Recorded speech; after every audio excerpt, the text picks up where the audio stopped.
une autre histoire du cinéma.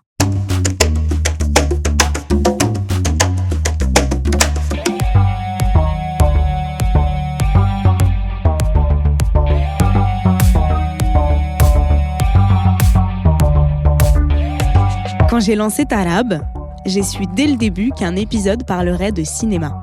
Pour une raison simple. Mon tout premier prof d'arabe était aussi prof de cinéma. Du coup, il m'a fait apprendre la langue avec plein de films égyptiens, libanais, marocains ou palestiniens. J'y ai trouvé des images bien différentes de ce que j'avais pu voir des Arabes sur les écrans français. Je m'appelle Leïla Israr et bienvenue dans Tarab.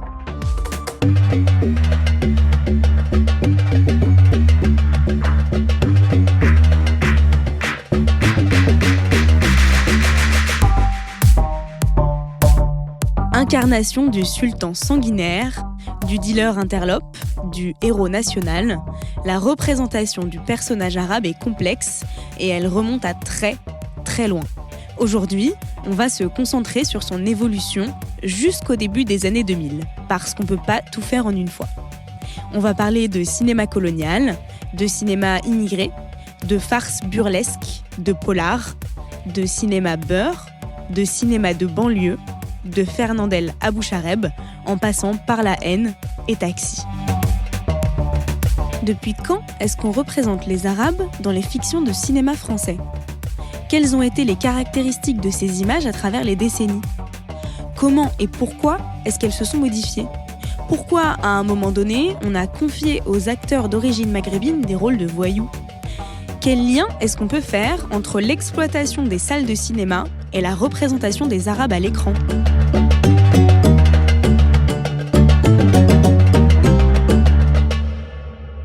Pour parler de tout ça, aujourd'hui, mon invité, c'est Julien Gartner. À la croisée de l'histoire de l'immigration et de l'histoire du cinéma, il s'est intéressé à la représentation des minorités à l'écran. Il est aussi auteur de plusieurs documentaires, dont Quatuor Galilée et Hakawati, tournés en Palestine, où il a d'ailleurs habité.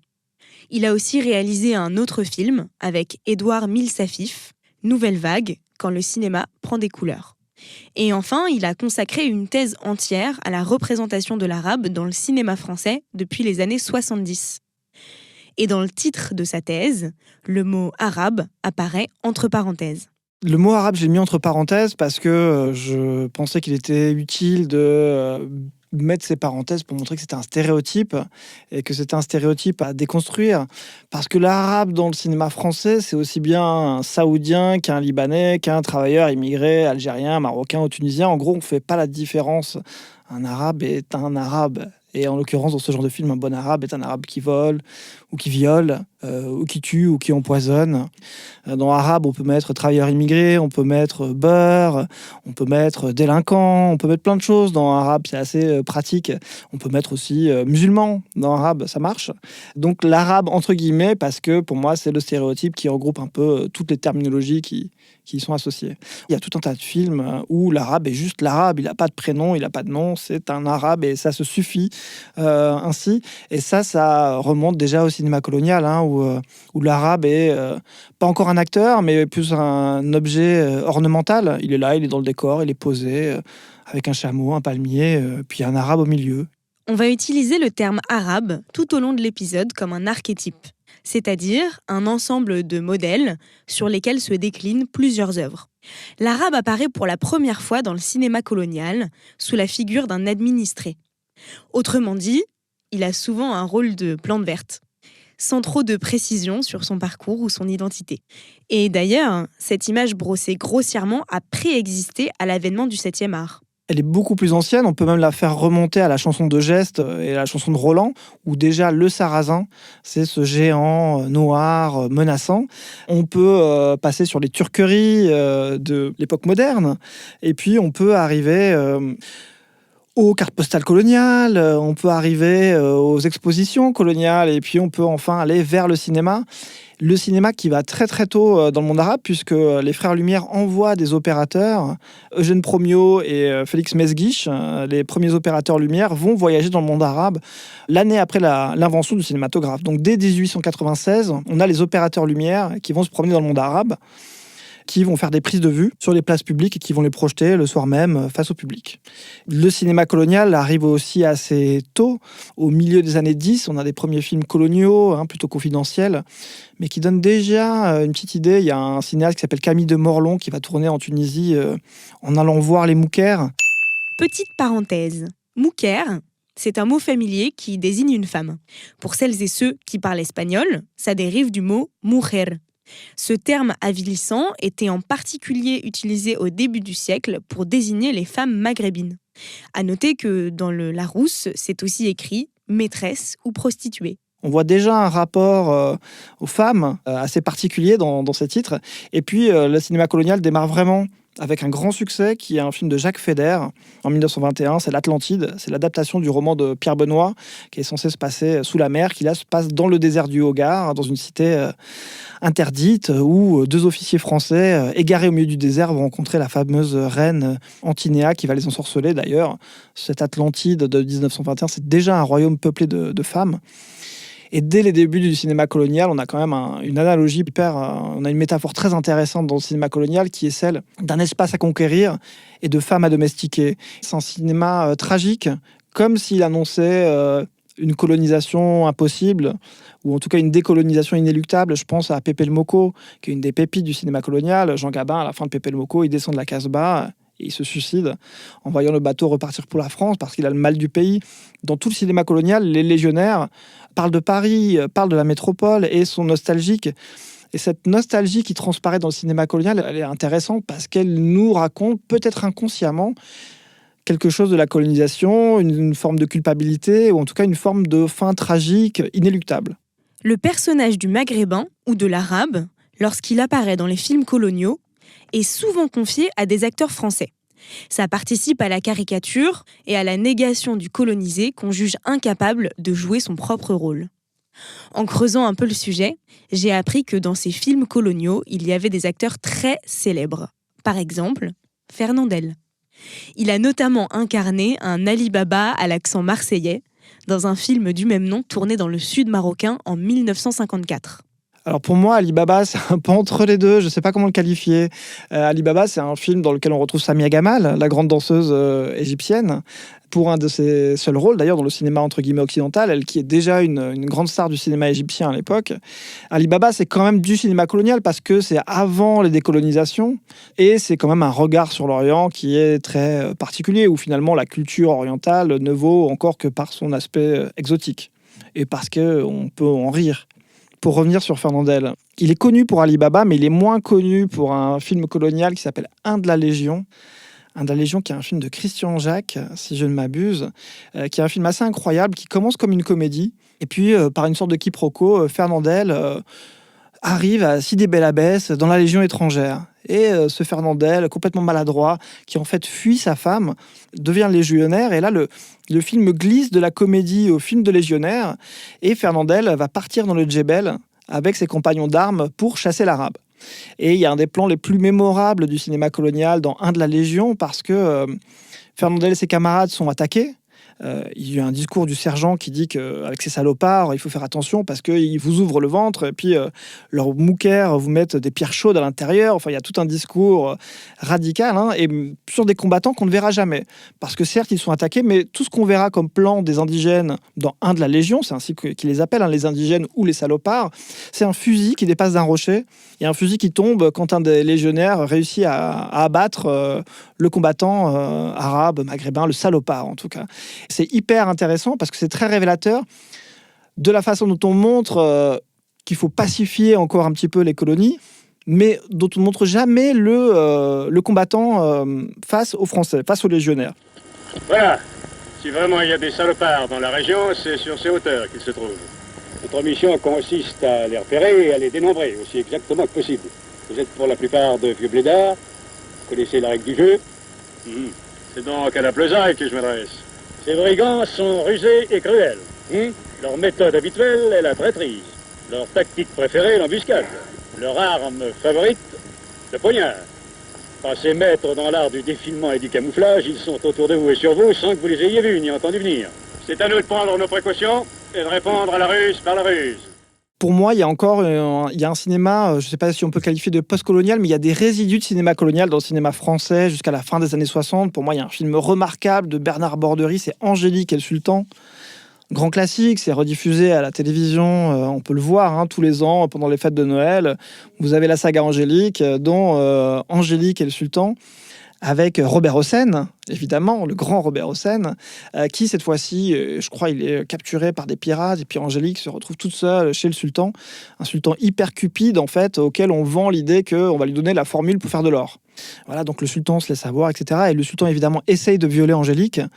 Angélique lui résiste quand même, on ne mélange pas encore, là, les Arabes ne peuvent pas coucher avec les femmes françaises.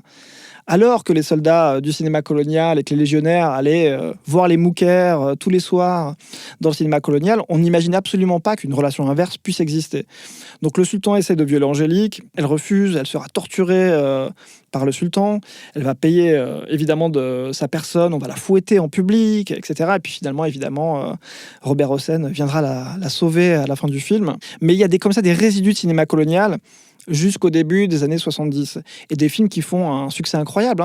C'est des millions d'entrées, Angélique et le Sultan, en salle de cinéma. Donc il faut aussi mesurer l'impact de ces films dans l'imaginaire national au regard de leur succès. Angélique et le Sultan sort en 1968, soit 6 ans seulement après la signature des accords d'Évian qui mettent officiellement fin à la guerre d'Algérie. On y trouve des traces d'images perpétuées depuis l'époque médiévale, comme le harem, le sultan brutal et l'Orient en carton-pâte. 68 en France, c'est aussi une époque où l'on prend conscience de la condition des travailleurs immigrés venus d'Afrique du Nord. Des vies marquées par les chantiers, les bidonvilles et les humiliations racistes. Les premiers réalisateurs venus des anciennes colonies prennent la parole en France.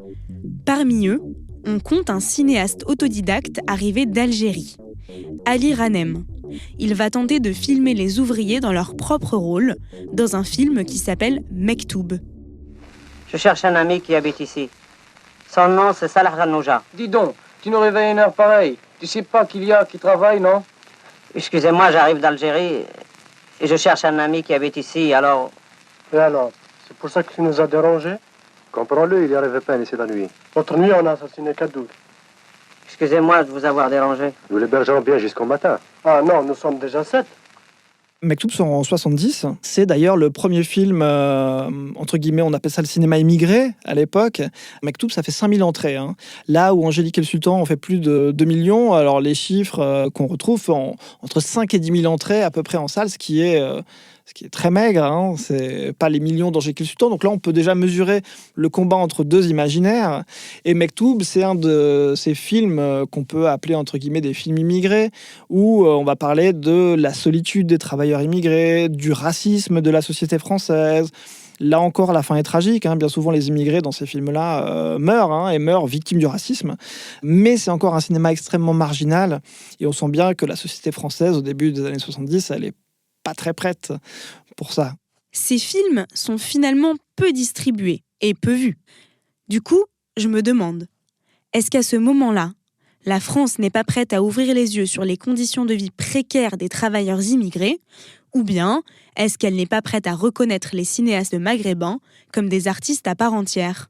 C'est une bonne question, c'est les deux à la fois, je pense. On se rend compte dans le cinéma colonial que les acteurs maghrébins, quand il y en a, sont considérés comme des éléments de décor, et à aucun moment on leur attribue la qualité d'acteur. Ça va longtemps être la même chose pour les réalisateurs. D'ailleurs, si on retrouve les critiques de la presse de l'époque, on se rend compte que la presse spécialisée a du mal à reconnaître de possibles qualités cinématographiques à Ali Ranem. On parle d'un cinéma documentaire, on parle d'un cinéma un peu brut. Oui, mais c'est un cinéma qui est fait sans aucun budget, sans aucune aide, qui est un cinéma de bricolage et qui est un très beau témoignage. Et puis, d'un autre côté, on sent bien que le public n'a pas forcément envie de voir des travailleurs immigrés qui arrivent avec leurs valises usées et qui vivent dans des bidonvilles. C'est pas des personnages de cinéma qui intéressent encore le public au début des années 70. Aujourd'hui, on pourrait regarder ça et se dire que c'est misérabiliste, mais j'ai l'impression que c'est quand même la condition des travailleurs immigrés d'une époque et que la réalité de la promiscuité, de l'habitat des bidonvilles, de la saleté, de la boue, du traitement qui est fait des travailleurs immigrés sur les chantiers, du racisme de la société à leur égard. D'ailleurs, les faits divers, si on compare le discours de ces films et les faits divers, ces films ne sortent pas de nulle part. Ces films, ils s'inspirent de faits divers racistes qui ont lieu en France. Donc c'est des films qui sont au contraire hyper réalistes et qui sont pas fantaisistes comme Angélique et le Sultan, mais ce réalisme-là, il est encore extrêmement dur à accepter. On en verra un exemple quand c'est un réalisateur français, Michel Drac, avec Élise ou la vraie vie, qui va s'intéresser à ce sujet-là. C'est un sujet qui va faire un débat terrible au Festival de Cannes en 1973, quand le film est présenté au public. C'est un film qui est accusé d'être francophobe, qui est accusé d'être pro-FLN, et surtout c'est un film, et je reviens à ce que je disais sur le cinéma colonial, c'est un film qui parle pour la première fois d'une histoire d'amour entre un homme arabe et une femme française. Élise, si on se disait tu. Je ne pourrai jamais. Le seul homme que je puisse tutoyer, c'est Lucien. Ça y est, elle va encore me parler de Lucien. La première fois, tu m'en as tellement parlé que je me suis demandé si c'était réellement ton frère. Tu vois, moi je te tutoie. Partons d'ici, c'est trop dangereux. Il y a des Arabes. Et s'il y a des Arabes, il y a des flics. C'est normal. Autant le cinéma colonial nous avait joué la version du légionnaire français qui possède les mouquères à son bon vouloir tous les soirs en goguette à Sidi Bel Abbès ou dans la Casbah, mais quand on montre l'inverse et qu'on montre une histoire d'amour entre un travailleur immigré et une femme française, là ça ne passe plus du tout. Michel Drac prend vraiment à rebours la tradition de la représentation du personnage arabe dans le cinéma français à travers cette relation. Et puis, le film est accusé d'être un tract politique pour le FLN et contre la France. Et ça nous dit un truc sur l'état des mémoires en France. Si on fait un parallèle entre Élise ou la vraie vie et Hors-la-loi de Bouchareb en 2010, c'est-à-dire quasiment 40 ans plus tard, le film est reçu par des manifestants qui disent que c'est un film pro-FLN, que c'est un film qui salit la mémoire de la France, etc. Et si on compare les critiques faites aux deux films, en tout cas les critiques et le regard politique porté dessus, on a du mal à trouver la différence entre 1973 et 2010, qui est la date de présentation de Hors-la-loi à Cannes. Élise ou la vraie vie, c'est le premier film qui, à travers une histoire d'amour entre une Française et un Algérien, va tenter de dénoncer le racisme de la société française. Sa réception ne se passe pas vraiment comme espéré, puisque les critiques semblent confondre le sentiment antiraciste avec un sentiment anti-français. Dans la continuité d'Élise ou la vraie vie, il y a aussi le film Dupont-la-Joie d'Yves Boisset, dont le titre est devenu une expression courante pour désigner le beauf qui brille dans le racisme ordinaire. Dupont-la-Joie, il va se heurter quand même un petit peu au même genre de polémique que Élise ou la vraie vie, c'est-à-dire qu'on va dire que c'est un film qui caricature le français moyen. Et on va crier davantage au racisme anti-Dupont-la-Joie, au racisme anti-français moyen, que porter un regard sur la question du racisme en France. Et d'ailleurs, on se rend bien compte qu'au début des années 70, si on parle des ratonnades de 73, de la réaction des politiques, Pompidou le dit en conférence de presse, le racisme n'existe pas, ou la France n'est pas un pays raciste. Dupont-la-Joie essaye de pointer du doigt ce problème-là, mais en fait, si on s'amuse, et c'est un peu le travail que j'ai fait dans mes recherches, si on s'amuse à comparer les entrées en salle de ce cinéma-là, et à l'inverse d'un cinéma très populaire, les grandes comédies françaises, type Les Aventures de Rabbi Jacob de Gérard Houry qui sort en 73, La valise de Georges Lautner qui sort l'année suivante, et puis on peut continuer avec les films d'Aldo Machione qui se passent au Maghreb dans les années 70. C'est des films qui font des millions d'entrées. Ce cinéma de gauche, ce cinéma qui tente de dénoncer le racisme dans la société française, c'est un cinéma, si on regarde les entrées en salle, qui reste extrêmement mineur. Oui, parce que les films qui font un max d'entrées en salle dans les années 70, c'est plutôt les comédies stéréotypées. Et il y en a un bon paquet qui ont été tournés au Maghreb et où les Arabes, l'exotisme et les accents à couper au couteau ont un rôle bien particulier. Si je vous dis Aldo Machione, ça vous parle ? Moi, pas vraiment. Du coup, j'ai demandé à Julien qui c'était. Alors, Aldo Machione, acteur italien qui fait une carrière d'humoriste en France, célèbre pour sa démarche des talons italiens sur la plage. Là, vous voyez ce pas de macho un peu qu'il fait pour séduire les femmes sur la plage. Aldo Machione, il va tourner notamment avec Pierre Richard des films qui s'appellent, par exemple, Plus beau que moi tu meurs, au milieu, à la fin des années 70. Ce sont des espèces de pantalonnades tournées au Maghreb, dans des hôtels de luxe, où ils se promènent, ils font du tourisme, ils draguent les femmes au bord de la piscine, ils s'amusent à imiter des chameaux, ils s'amusent à se déguiser, à imiter des Arabes. Et les films d'Aldo Macione, quand on retrouve le nombre d'entrées en salle, c'est absolument incroyable. C'est-à-dire que c'est des films qui font entre 1 et 3 millions d'entrées, ce qui est un chiffre énorme. Et là encore, si on compare les entrées de Élise de la Vraie Vie et de Plus beau que ma tumeur avec Aldo Macione, on se rend là aussi compte de l'impact et du poids de cette image stéréotypée de l'arabe dans les imaginaires. Les années 70, c'est une décennie où on se rend compte que les Arabes, dans le cinéma français, sont majoritairement représentés dans des comédies. La comédie, c'est de Rabbi Jacob jusqu'au film d'Aldo Macione à la fin des années 70, c'est le genre dans lequel on retrouve le plus les Arabes. Pourquoi ? Parce qu'en général, on peut s'en moquer. Parce que par-dessus la figure du travailleur immigré, on retrouve celle de l'exotisme, qui est aussi assez drôle. On voyage au bled, on rigole bien, on monte sur des chameaux.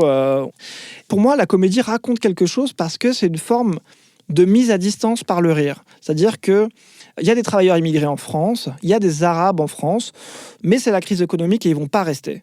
On peut se foutre de leur gueule, on peut se moquer d'eux, de toute façon, ils vont partir. Pour mieux comprendre les rôles donnés aux Arabes dans ces vaudevilles des 70s, j'ai regardé le film « Plus beau que moi, tu meurs ».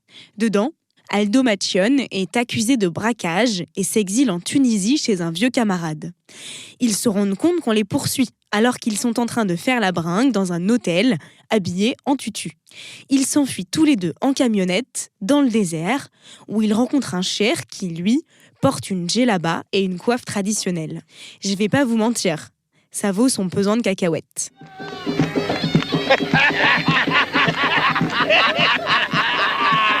Écoute, quel... Bouf, bouf, bouf. Tu dois finir le 5e plat, hein? Spécialité des chefs, Couscous Burger. C'est meilleur que fast-food, hein? Eh ben, dis donc, deux étrangers virils en plein désert, déguisés en tutu. Ça va rester toujours dans ma tête, hein? Il y a longtemps que j'ai pas rigolé comme ça, hein? Mes amis, camarades socialistes, vous êtes très sympathiques, hein? Tu seras toujours ici, bienvenue, hein? Merci. Tu seras toujours ici chez vous maintenant, hein? Tout ce qui c'est à vous, c'est à moi. C'était moi, c'est à vous. Tout ce qui c'est à moi, c'est... Oui, ça nous. Et cette bamboula frégale, c'est rien du tout. C'est de la... Si tu vois pas ma fille Zoubida qui va danser pour vous autres. Elle est jolie. C'est le miel de mon couscous. Le public ici l'acclame nuit et jour. Zoubida, nous voulons Zoubi. Encore des Zoubi. Vous voulez Zoubi? Oui, non, les Zoubi. Now, ladies and gentlemen, voilà Zoubida avec ses deux frangines. Deux produits de ma progéniture. Zoubida! La reine des folies berbères. Le cinéma des années 70, dans mon travail, montre bien ça, parce que j'ai surtout fait un travail où j'ai essayé de voir comment l'image de l'arabe se répétait. Dans combien de films on voyait quel type de rôle, et dans combien de films on le représentait, et est-ce que ces films avaient du succès. Et si on s'intéresse à ces indicateurs, on voit bien que cette décennie des années 70 jusqu'au début des années 80, elle est marquée par le genre comique et par le fait que l'arabe est repoussé et mis à distance du corps social français par le rire. Mais il y a un basculement qui s'opère à partir du moment où on se rend compte que il reste, que la prime au retour marche pas. Et là, c'est le grand basculement de genre et les Arabes ne font plus trop marrer. Les Arabes ne font plus trop marrer. Ce qu'il faut comprendre, c'est que quelque chose change. Un nouveau modèle de représentation de l'arabe émerge. Et celui-ci s'apparente plutôt à la suspicion et à l'insécurité.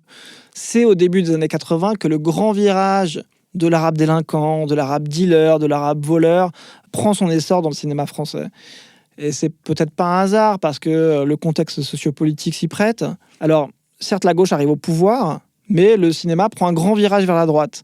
Le Front National connaît ses premiers succès électoraux au début des années 80, notamment à Dreux. Et on assiste à des premiers films. En fait, il y a un film qui donne le coup d'envoi de cette représentation de l'arabe délinquant, c'est La Balance de Bob Swaim. La Balance, film qui se passe à Belleville. On y est. Dans un Belleville où tous les délinquants sont des maghrébins, sont des dealers, et en gros, ce sont des policiers qui courent après, qui cavalent pendant 1h30 après des dealers arabes. On s'est encore fait baiser, il a rien sur lui. Si on veut. T'as vendu pour 20 doses aujourd'hui? Jamais, monsieur. C'est mes économies, ça. Fais voir tes bras. L'ordure, il se pique même pas. Bah, il est pas con, il empoisonne les autres. Je vends plus, je vous jure, je vous ai dit. Je suppose que tu connais pas Roger Massina non plus. Jarby, tu nous prends pour des cons? Monsieur, s'il vous plaît. On tutoie plus les étrangers aujourd'hui. C'est même écrit dans les journaux. Ah. Le film cartonne, il fait des millions d'entrées, reçoit plusieurs Césars. C'est un film où il y a des acteurs comme Nathalie Baye, Richard Berry, si je ne me trompe pas déjà, qui joue un des policiers. Film qui pose les bases d'un nouveau modèle de représentation de l'arabe dans le cinéma français. À partir de La Balance, je crois que là, il y a aussi une stratégie de production. Le cinéma s'empare de cette nouvelle figure de l'arabe et on va voir des films comme Ciao Pantin de Claude Berry, comme Police de Maurice Pialat. On pourrait considérer ces films comme du cinéma d'auteur, mais même le cinéma d'auteur se met au diapason du cinéma policier. En tout cas, de ce regard policier sur la place de l'arabe dans la société. Donc on peut faire un espèce de point de basculement au début des années 80, alors que l'arabe nous faisait rire dans les années 70. Dans les années 80, on se rend compte qu'il reste, et là, il inquiète, et là, il devient le délinquant. Et là, on assiste à une décennie, en tout cas 7 années de production cinématographique française. Pour moi, ça part de La Balance et ça s'arrête à l'Union Sacrée en 89, où majoritairement l'arabe est représenté comme un délinquant, comme un dealer et comme un voleur. Souvent, c'est des polars qui se passent la nuit. C'est très... je prends Ciao Pantin, c'est vraiment le film de nuit. Alors dans Ciao Pantin, il y a un truc étrange, c'est le personnage de Richard Anconina. On nous dit qu'il est mi-juif, mi-arabe. Et en fait, c'est un personnage qui est mi-sympa et mi-méchant. Alors que les autres Arabes sont vraiment des salauds. Et d'ailleurs, Coluche, qui est un ancien flic, qui est pompiste, qui se prend d'amitié pour le personnage qu'incarne Richard Anconina, qui meurt. Coluche va aller le venger dans les quartiers interlopes de Paris, donc au nord de Paris. Et il part avec son flingue, sous la pluie, tuer des Arabes. La morale de cette histoire-là, elle ne semble pas choquer la critique française. On retrouve quelques papiers qui nous disent que quand même, c'est un petit peu limite, dans Libération notamment, mais ça ne semble pas faire un débat incroyable. On commence à trouver normal dans le cinéma des années 80 que les Arabes soient mis comme ça à la marge de la société, mais plus une marge décorative et qui nous fait rire, mais une marge qui nous inquiète. Et quand on s'y risque, mieux vaut être armé pour s'y rendre. Qu'il s'agisse des grands circuits de distribution ou des producteurs indépendants, tout le monde s'accorde à penser que mettre des flics face à des Arabes dangereux, ça marche. Et ça fait gagner de l'argent. On compte une 50aine de longs métrages qui tournent autour de sombres histoires d'Arabes hors la loi, poursuivis par des flics revanchards. Face à ça, un mouvement d'opposition se dessine chez les cinéastes issus de l'immigration.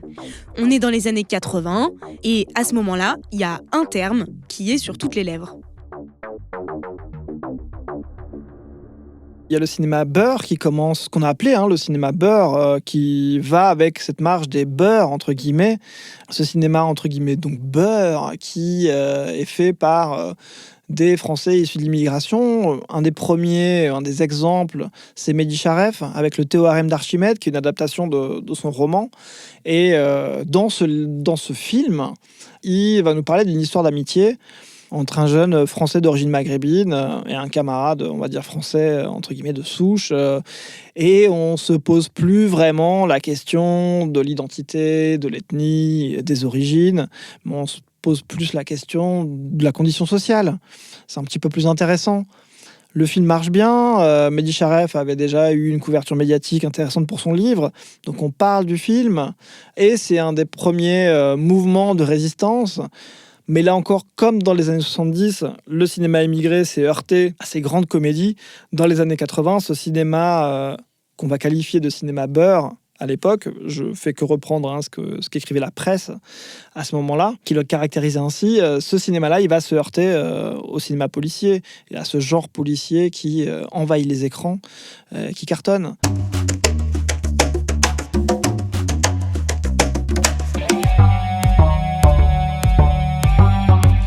Si je reprends, le cinéma colonial mène aux comédies des années 70, dans lesquelles l'arabe fait rigoler la galerie. Dans les années 80, les comédies laissent place à une vague de polars à succès qui exprime l'inquiétude des Français face à la présence des immigrés maghrébins dans les banlieues. Cette fragmentation de la société, elle est intéressante à l'écran, mais elle a aussi un sens dans l'économie du cinéma.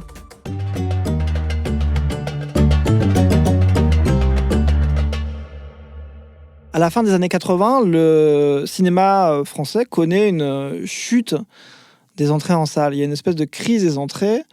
Et pour y répondre, on commence à construire des multiplexes à la périphérie des grandes villes. Et au milieu des années 90, il y a plusieurs films qu'on appelle alors le cinéma de banlieue qui sortent. Il y a La Haine, il y a Ma cité va craquer, notamment, qui sont des succès absolument inattendus en termes d'entrée en salle. Et on se rend compte que dans ces multiplexes à la périphérie des grands centres urbains, il y a une nouvelle sociologie des publics. Et que du coup, on gagne des entrées en salle en représentant des Français d'origine immigrée. Et là, le regard des producteurs, probablement, on peut que l'imaginer, mais change. C'est-à-dire que les multiplexes qui attirent ce nouveau public sont une réponse à la crise des entrées en salle. Donc on ne peut plus vraiment continuer à représenter le personnage de l'arabe dans le cinéma français comme on le faisait avant et comme on l'a fait jusqu'à l'Union sacrée à la fin des années 80, qui est une espèce de... qui est le summum, pour moi, en tout cas dans les recherches que j'ai pu faire, j'ai vu plus de 500 films, qui est une espèce de summum, de sommet comme ça, on peut le dire, de racisme, ou en tout cas de regard sur l'arabe comme menace pour la société française.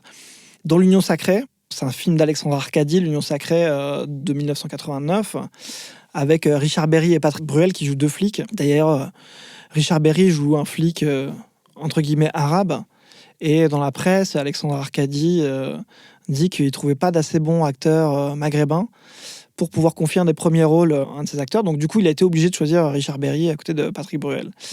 Voilà. Je crois qu'il s'appelle Karim, quelque chose comme ça dans le film. Par contre, c'est Hamou Graya, qui est un super acteur, qui joue le dealer. D'ailleurs, c'est un dealer maghrébin qui vend pas du shit, mais qui vend une espèce d'héroïne qui tue dès la première prise, à la sortie des lycées français. Et en fait, ces Arabes vendent de la drogue au nom de l'ambassade d'Iran. Alors, ils ne le disent pas vraiment aussi directement, mais on comprend bien que l'ambassadeur d'Iran est un type qui est un peu louche, et donc du coup ils le surveillent, ils vont l'arrêter, puis à la fin il va y avoir un attentat devant la Tour Eiffel. Enfin, c'est une espèce de film catastrophe où l'arabe est l'ennemi de l'intérieur, et où on a l'impression que c'est un peu un film qui précède les théories du grand remplacement. En tout cas, si ça sortait au cinéma aujourd'hui, Éric Zemmour le défendrait. Moi, l'Union sacrée, c'est un peu le pic de ce cinéma policier des années 80. C'est-à-dire, il pousse vraiment le bouchon jusqu'au bout. On pouvait avoir des Arabes, petits trafiquants, petits dealers, mais qui ne mettaient pas le pays en danger. Là, c'est vraiment des dealers qui tuent nos enfants en leur donnant gratuitement de la drogue, parce qu'ils ne leur vendent même pas, ils leur donnent gratuitement une drogue qui les tue de la première prise. Donc, c'est vraiment ce cinéma poussé au paroxysme, et aujourd'hui, c'est vraiment plus crédible. Ça fait presque un peu rire, d'ailleurs, si on revoit l'Union sacrée. Mais remis dans le contexte de l'époque, je ne sais pas si ça ferait rire tout le monde en vérité. On a fait une petite digression avec l'Union sacrée, mais c'était important d'en parler. On s'était arrêté à la crise des entrées en salle et à la construction de multiplexes en périphérie des grandes villes. Les personnes issues de l'immigration maghrébine représentent maintenant une nouvelle part des entrées en salle. Mais en quoi ça change la manière dont on va représenter les Arabes ? Et quelles conséquences est-ce que ça va avoir sur le milieu professionnel ? Là, on bascule parce qu'on sent bien qu'il y a un potentiel. Il y a les multiplexes qui concernent un nouveau public, potentiellement d'origine immigrée. Il y a des acteurs qui arrivent. Il y a Roche Dizem qui commence à jouer chez André Téchiné normalement. Keshish aussi. On sent que ça commence à tourner. Et ce cinéma de banlieue en 95, La Haine. Moi, je pense aussi à un film de Karim Dridi qui s'appelle Bye Bye, qui sort en 95. C'est un tournant. On commence à avoir des auteurs et des acteurs qu'on considère comme des artistes d'origine maghrébine. On sent qu'on ne peut plus faire des Arabes stéréotypés sur grand écran au risque de se mettre à dos une partie du public. Le vent tourne. Pour moi, c'est une nouvelle vague, je l'ai appelée comme ça, parce que, ou la vague Jdida, je ne sais pas comment on peut dire, mais si on regarde Keshish gagne des Césars, une Palme d'Or, des auteurs peut-être plus confidentiels, mais des auteurs comme Rabah Amer Zaimesh, qui sont quand même hyper considérés par les cahiers du cinéma et les revues spécialisées. Qui d'autres cités ? Il y a Karim Dridi qui continue à faire des films. Il y a Rachid Bouchareb qui arrive, j'en oublie plein. Et puis il y a une vague d'acteurs. Il y a Tahar Rahim qui arrive, il y a Roche Dizem, il y a Jamel Debbouze, il y a Sami Bouajila. Chez les femmes, il y a Rachida Brakni, il y a Leila Bekti, il y a Sabrina Ouazani. J'en oublie plein, là, comme ça, mais on sent que ça change. Est-ce que ces portes, elles s'ouvrent dans le sillage d'Indigène, qui marque quand même un grand tournant ? Indigène va être à l'origine de la création du Fonds Image de la Diversité au CNC. Il va y avoir de l'argent fléché sur ces projets diversité. Le cinéma de banlieue a changé quelque chose dans les années 90. Il y a des producteurs qui s'en sont emparés de cette esthétique. Je pense notamment à Luc Besson, qui a fait toute une série de films où on a des jeunes acteurs d'origine immigrée, bien souvent des Arabes, qui vont lutter pour la France. Je pense au film Taxi. Je pense qu'on ne peut pas ne pas parler de Taxi, d'ailleurs. Impossible. Taxi, Oussama Nasseri, qui dans la vraie vie s'appelle Saïd, et qui, dans ce film-là, s'appelle Daniel Morales. Mais pourtant, on lui colle sur le dos le maillot de l'OM, le maillot de l'équipe de France floqué du nom de Zidane. Et ce fameux commissaire, là, complètement gauche et ridicule, lui dit oh là là, attention avec ses zouaves. En parlant de Daniel, attention avec ses zouaves, c'est comme au souk, vous tournez le dos, il vous tire la caisse. Donc ça, c'est typique des dialogues où on a un personnage qui s'appelle Daniel Morales, qui est incarné par un acteur français d'origine maghrébine qui a les yeux bleus. Donc là, il y a un petit calcul identitaire là derrière. Quand même, c'est quand même une identité hyper trouble. Saïd Nasseri qui devient Sami, qui s'appelle Daniel, qui est un arabe mais qui a les yeux bleus. Je pense qu'il y a un calcul aussi dans le choix de l'acteur et dans le casting, dans le choix de Sami Nasseri pour ce rôle-là. Et c'est un des personnages les plus vus du cinéma français. Je crois que les 4 premiers Taxis, j'ai pas compté le 5e, mais c'est quasiment 25 millions d'entrées cumulées. Donc ça rapporte. Et le premier Taxi, c'est 98, c'est juste après le carton des films dits de banlieue en 95. Donc 3 ans, c'est le temps d'écrire un scénario, de développer, de tourner. Donc je pense que Luc Besson est un producteur très malin et il a senti qu'il y avait un coup à jouer là-dessus. Donc le succès de Taxi n'est absolument pas dû au hasard. Mais pour moi, il est dû à une espèce de bon calcul identitaire. Si on avait appelé le chauffeur de taxi, non pas Daniel Morales, mais Mahmoud, est-ce que ça aurait marché autant ? Rien n'est moins sûr. Pourtant, à partir de Taxi, c'est un vrai phénomène de reconnaissance et de vedettariat qui se met en place. On a des têtes d'affiche français et françaises d'origine maghrébine, des premiers rôles complexes, débarrassés d'un certain nombre de préjugés. On peut quand même avoir le sentiment qu'on arrive à s'en débarrasser peu à peu. Au début des années 2000, il y a quand même une génération qui arrive sur le devant de la scène. Jamel Debbouze, Sami Bouajila, Roche Dizem et puis toutes les actrices qu'on a citées, qui s'emparent un peu du pouvoir. Ils font des entrées. Ils sont aussi représentants du cinéma d'auteur à l'avant-garde du cinéma français. Je veux dire, Keshish est adoubé par tout le monde. Keshish est né en Tunisie. Il arrive en France, à Nice, à l'âge de 5 ans. Il devient acteur, puis réalisateur au début des années 2000 avec La Faute à Voltaire.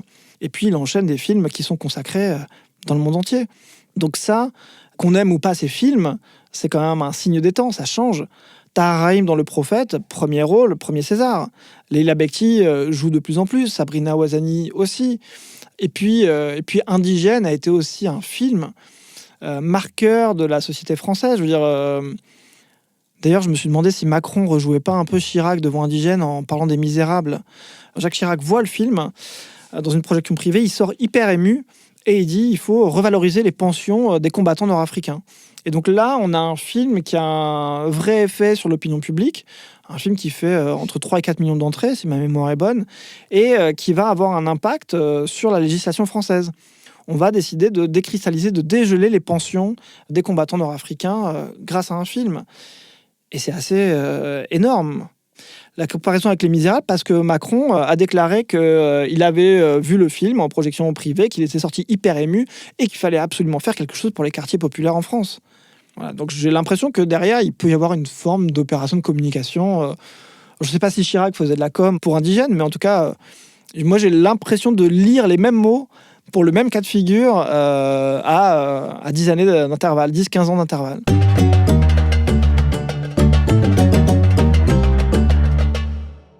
À la fin de la conversation, quand j'ai demandé à Julien quelle expression arabe il avait choisie, il m'a tout de suite parlé de Mahmoud Darwish, un des chefs de file de la poésie palestinienne.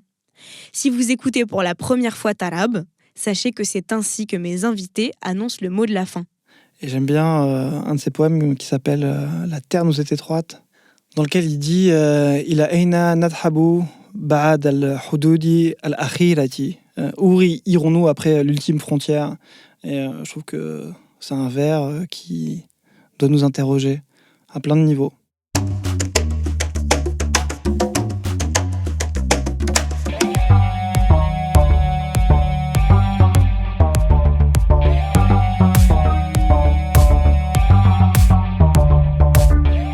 Merci à tout le monde d'avoir écouté ce 6e épisode de Tarab. J'espère qu'il vous a plu et qu'il vous a donné envie de mater plein de films. D'ailleurs, je vous ai préparé une petite liste avec quelques liens de visionnage disponibles sur le site de Binge Audio. Merci à Pierre-Alexandre qui m'a aidé à mettre la main sur des pépites introuvables.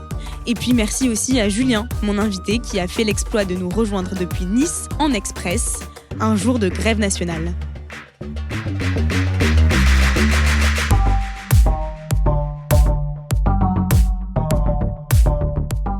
Tarab est porté par les belles lumières de Camille Regache à la production et Louis Attentive de Victor Dubin à la réalisation. Et comme on a beaucoup travaillé depuis septembre, on prend des vacances jusqu'en janvier. D'ici là, vous pouvez par exemple profiter des repas de fête pour parler à vos proches des podcasts qui vous ont plu en 2019. À très vite!